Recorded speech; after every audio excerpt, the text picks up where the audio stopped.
Warriors linked a two-time All-Star, $60 million center as Al Horford alternative. The Golden State Warriors now have serious reason to fear the possibility of losing former Boston Celtics center Al Horford to a competing franchise in free agency.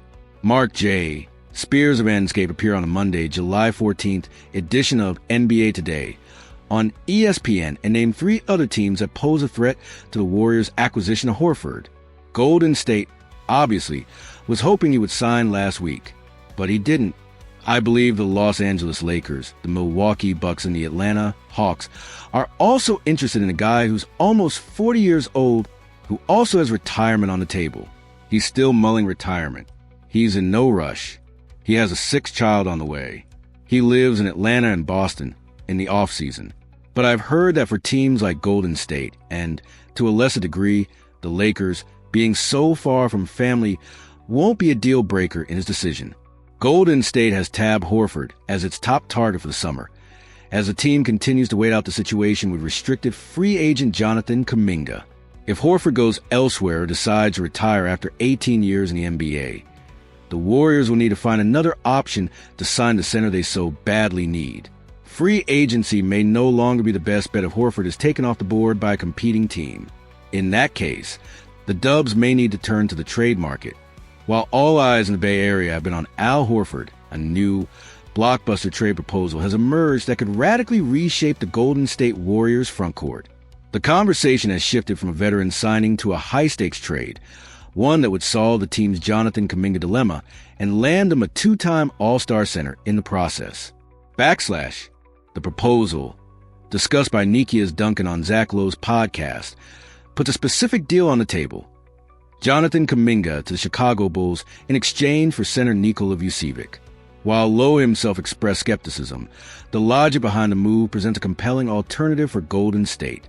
It's a pivot from a pursuit of Horford to a more aggressive, win-now gamble that aligns perfectly with the team's closing championship window. A detailed breakdown reveals a fascinating contrast. Vucevic, at 35, is 4 years younger than Horford and brings significantly more offensive firepower. Last season, he averaged 18.5 points and 10.1 rebounds while shooting an impressive 40.2% from three-point range. This move would give the Warriors a legitimate floor-spacing big man who can serve as a reliable third or fourth scoring option. His $21.5 million contract expires after this season, fitting neatly into the two-year timeline defined by the deals for Stephen Curry, Jimmy Butler, and Draymond Green. Analytically, this trade would signal a clear strategic choice, sacrificing some of the defensive stability Horford offers for a major offensive upgrade.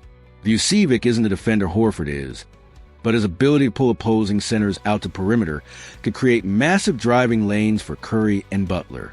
It's an all-in move, leveraging the Kuminga asset to maximize the team's offensive potential for one or two final championship runs, rather than settling for a more conservative role player.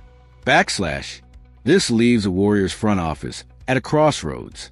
Do they continue their patient pursuit of Al Horford, a proven winner and defensive anchor who comes at a lower cost?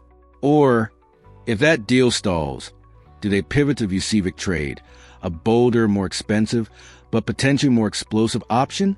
The path they choose will reveal their ultimate priority for the upcoming season.